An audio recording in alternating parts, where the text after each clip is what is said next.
lots of times people come to me and they have relationship problems, and part of the problem is that they've set their relationships up outside of social norms. And they do that, so they'll say to me something like, well, we are not going to get married because marriage is just a piece of paper, which is really a stupid thing to say. Like, it's an incredibly stupid thing to say. But underneath that, there's this idea that they want to remain free of social constraints so that they can negotiate their own way. Like, if you're giving them credit for, wanting freedom instead of just escaping responsibility. But the problem with that is, it's like, okay, good luck, try it. I don't know why you would assume that you have enough time in the 30 or 40 years that you're going to be pursuing relationships to actually figure out how they should run. You don't have a hope of that. And it's worse, too, because very, very few people can negotiate. Because here's the way it works. You either adhere to the social order, or you stand outside of it. As soon as you stand outside of it, you're in a chaotic place because there's no guidelines. And then you either live chaotically because there's no guidelines, or you start to formulate order. But to do that, you have to know what you want. And you have to know how to express it. And then you have to figure out what your partner wants and help them express it, and then you have to negotiate a solution. Well, I would say 1 in 20 people know how to negotiate. It's really, really difficult. I mean, just think of the steps. First of all, you have to know what you want, and then you have to admit it to yourself. Well, yeah, right. Like, you're not even going to get to the first one in all likelihood. What do you want? A lot of what you want can't be articulated even, I'll give you an example. So there's a great study done a while back on the prediction of relationship longevity. Okay, so here was the question. How many negative interactions do you have to have per set of how many positive interactions per negative interaction do you have to have with your partner in order for the relationship to remain stable? Okay, so let's say you have 1 negative interaction to every 1 positive interaction, okay? Or maybe you have 10 negatives to every positive. Then you can imagine a different situation where you have 100 positive to 1 negative, right? Spanning the whole potential continuum. And you use that to predict relationship satisfaction and longevity. Well, you might think, well, God, obviously 100 positive to 1 negative is the preferable ratio. And so it's those people who, their relationship is nothing but constant compliments and bliss. They're the ones who last. It's not true. What you see is that there's an optimal ratio domain.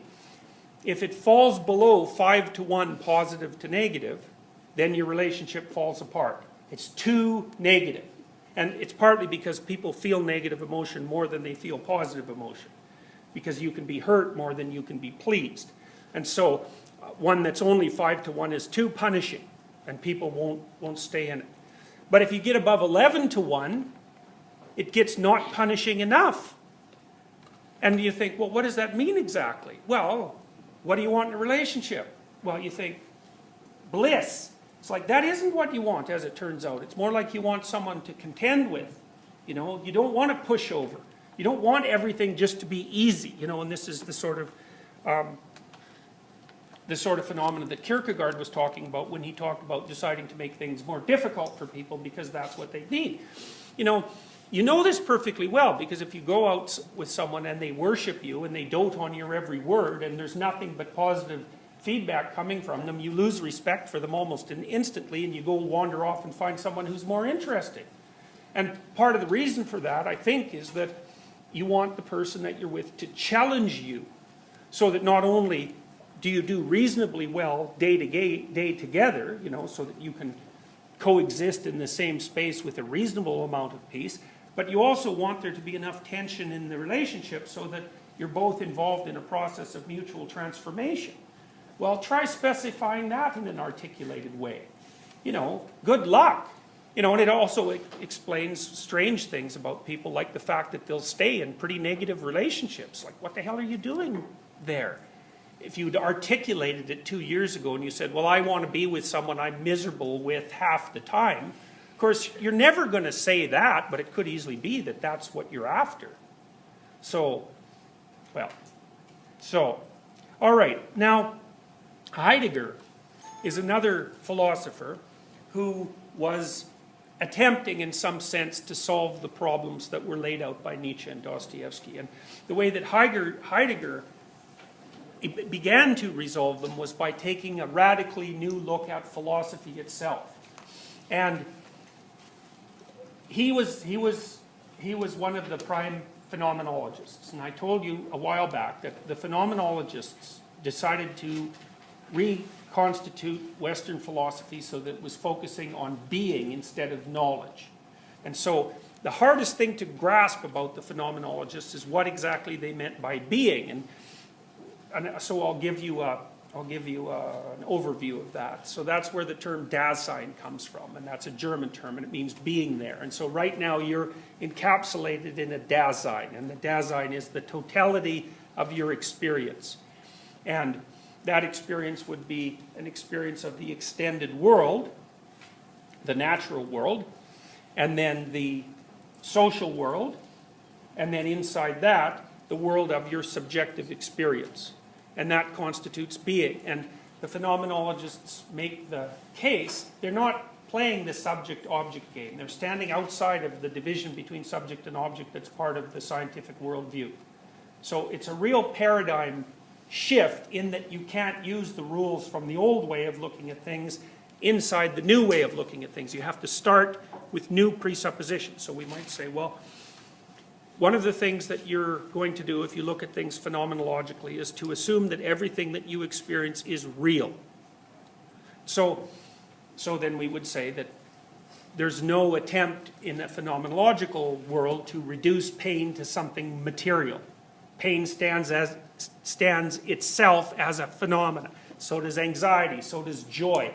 All the things that the scientists of consciousness call qualia, which are viewed by them as qualities of the objective world, aren't viewed that way by the phenomenologists. They just say those are primary elements of being.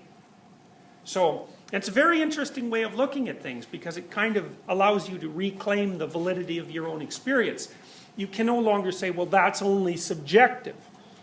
Now, that doesn't mean that everything you claim subjectively is true, objectively or for other people. What it does mean is that everything that you experience subjectively is real. Now, that doesn't mean you have to not think about it or take it apart or categorize it properly. You still have to do all of those things. But you're put into a place where there's no need to deny the reality of your own experience or to subordinate it to something else. So, for example, if I'm doing dream analysis with someone, which I do often if people dream, because dreams, as Jung pointed out, are they're manifestations of being. You don't come up with them. They appear to you. They sort of appear out of nowhere in some sense. They manifest themselves. They do it strangely, and I think the reason for that is that they contain unarticulated thought. But if you can get a handle on them and assess them, then sometimes they can tell you things that there's no other way you'd figure out. And what's really cool about them is that they have the same impersonality as phenomena in the broader world of experience have. You know, you don't ever think about the truth of a chair. It's just there. And dreams are like that. They're just there. And if you can untangle what they have to, what they indicate, then you can get a take on your own experience that's not altered by any of your local subjective wishes and desires. I hate to use the word subjective in this sort of context. So, phenomenology is the study of being. Now, and in being there are a variety of aspects. And so one aspect, I never remember the names of these, but I'll get it here right away. Oh yes. Heidegger broke the world of experience, being, into three basic categories. There was the Umwelt, which I think is basically the world beyond culture and the individual. There's the Mitwelt, and that's the world that we share with everyone else, so that's roughly the social world and the social structures. And then there's the Eigenwelt, which is that domain of experience that's unique to you, that other people can't partake in. So those are the elements of being as far as the phenomenologists were concerned. And in those domains of being, different experiences manifest themselves. We talked about some of the ones that would be manifestations of the Eigenwelt. Scientists would call those things emotional or motivational states. Normally people think of them as feelings, I would say. I feel thus, I feel such and such. And those are experiences that manifest themselves to you, or that you have, depending on how you look at it, that are indicative of the manner in which you should act in relationship to being. Now, part of the reason that this is relevant to psychotherapy in particular was because the phenomenologists were very interested in the manifestation of meaning. So you could say, well, nihilism is the absence of meaning, and totalitarianism is the fixedness of meaning, right? If you're a totalitarian, what you do is say, all meanings exist in relationship to this structure. It's almost as if, from the phenomenologists would say, you're trying to reduce the Umwelt, which is the natural world, the Mitwelt, which is the social world, and the Eigenwelt, which is your own world. You're trying to reduce all of that to the Mitwelt, so that everything falls under an explanation that's granted to you by some higher authority. And then, of course, the nihilists are having none of that. They use their Eigenwelt, I would say, their own world, to invalidate meaning in any domain. Now, the phenomenologists would say, well, it's a mistake to use your rationality to undermine the sense, the manifestation of meaning. And I can give you an example of that. So let's say you're a good nihilist and you think that maybe you're going to go do something difficult, like put yourself through university, and then you think, in a relatively depressed state of mind, maybe you encounter some obstacles of one form or another, and you think, oh, to hell with this. What difference does it make anyways? Who cares if I go and get my degree, you know? None of this knowledge is particularly relevant or meaningful, and who the hell's going to know the difference in a million years?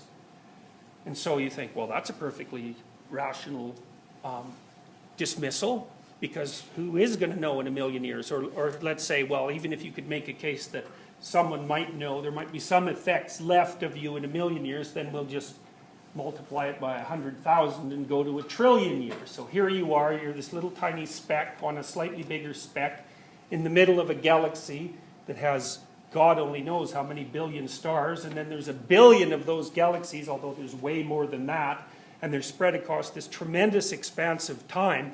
And in the face of all that, who cares what you do? Well, what a phenomenologist would say is, okay,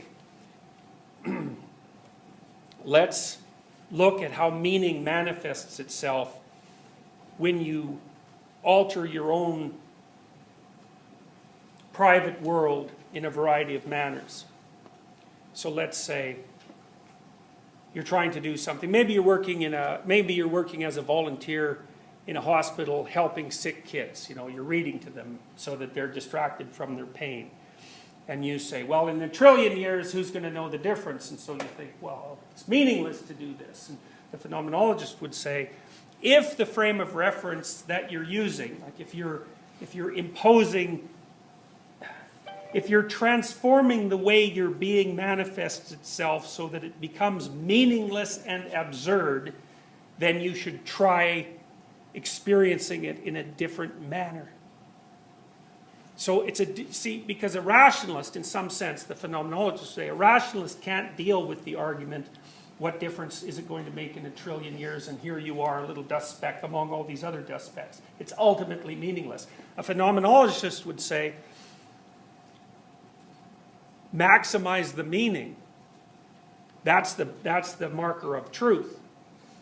And it's a completely different way of thinking about it. So he would say, for example, that if you're going to a hospital and you're reading to sick children, that the frame of reference that you should use, the way that you allow that experience to manifest itself, should be such that the experience manifests itself so that it's as meaningful as possible rather than as meaningless. The idea being that just because you can twist your own experience so that certain elements of your being become meaningless does not mean that that's right. The fact that it becomes meaningless actually means that it's wrong. Because you see, it all depends on what you allow to be primary, and this is the phenomenologist's point. If you allow your strict rationality to be primary, then if it can attack something and destroy it, then that thing is worthy of being attacked and destroyed. But if you flip it around and you say, well, what you should be doing is interacting with your experience or allowing your experience to manifest itself in a manner that situates you most meaningfully in the here and now, whatever framework you're using to do that works is right. Well, it's a completely different way of looking at things. And it's a real escape from the pathology of rationalism. Because it isn't obvious that what you think should take priority. Now, the phenomenologists would go farther than that. They would say that, and this is something, so here's a way of thinking about it.